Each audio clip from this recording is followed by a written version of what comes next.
Hello guys, welcome to Tech Help Guy. In this video, I'll be showing you how to check the ImeI number on your phone. Now the first thing that you have to do is you will have to go to your settings.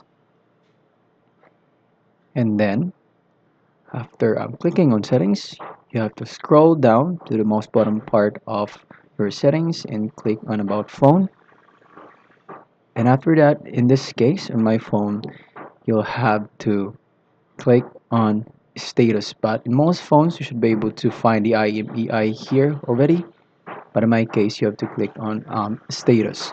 Now after clicking on status, you should be able to see IMEI.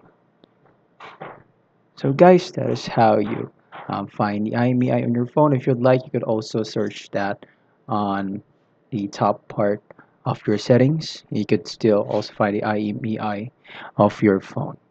So that is how you find your IMEI number on your phone. If you like this video, make sure to like and subscribe.